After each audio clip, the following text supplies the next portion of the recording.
Today we're going to cover 6 reasons why you haven't hit 6 figures on Facebook Marketplace yet. The first reason is one that's super annoying, and that is random suspensions. Companies like Facebook are fanatical about protecting their users, and so at any sign of potential abuse, they'll just shut you down. This can be super annoying as a new seller and certainly turns many people off. I've personally been suspended at least 30 times.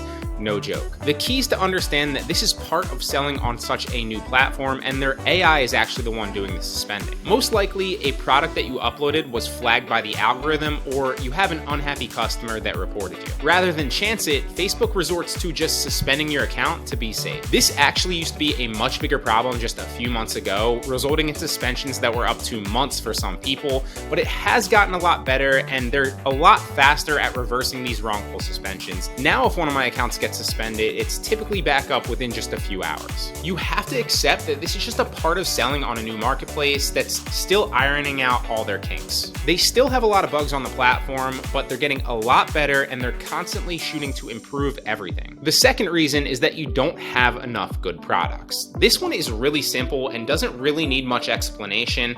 If you don't have a lot of good products up, you won't make a lot of sales. Too many people try to overcomplicate it and think that there's some special trick that they aren't aware of, but really it just comes down to 2 things. How good are your products, and how many products are you listing consistently? The next reason you might struggle to hit 6 figures is because you're solely relying on just Facebook Marketplace and you haven't made the move over to shops yet. Don't get me wrong, you can do big numbers just on a personal marketplace alone. I still do myself, but there's so many benefits to selling from a shop that personal marketplace just doesn't have. Now, currently Marketplace doesn't connect to everybody's shops. They're still slowly kind of releasing that feature to people in bunches, but it should be fully out to everybody by mid-2022. And even if you don't have access yet, you will very, very soon, which means you should start a shop now and learn how to use it. That way, when you do get Marketplace enabled, you can scale very quickly because you'll already know how to use it and what to do. The fourth reason is one that's really tough to avoid, especially nowadays, and that's listening to bad advice. In today's online world, everybody is a self-proclaimed expert. There's lots of money to be made in teaching things, creating content, and selling information products around businesses like this that lots of people are teaching how to do it. And you have to be more vigilant than ever when vetting people that you're getting advice from. Make sure that they're actually doing what they're teaching you about, and more importantly, make sure that they're actually getting the results that you want. Always be skeptical and think for yourself. Don't just blindly follow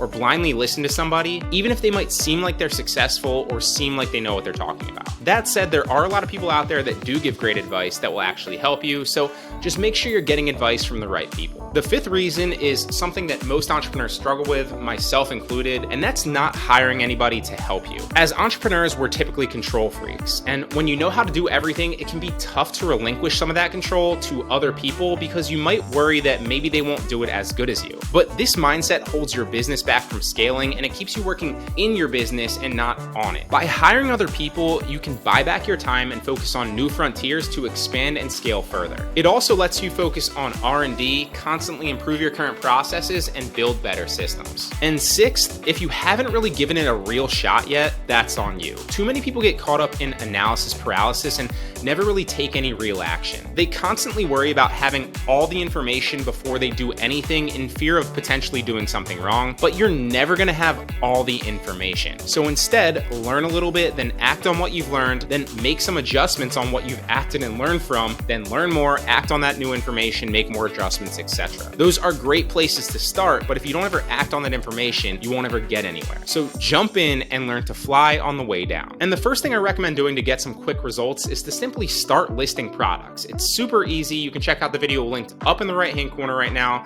to watch a short 6-minute video on how to list products super quickly.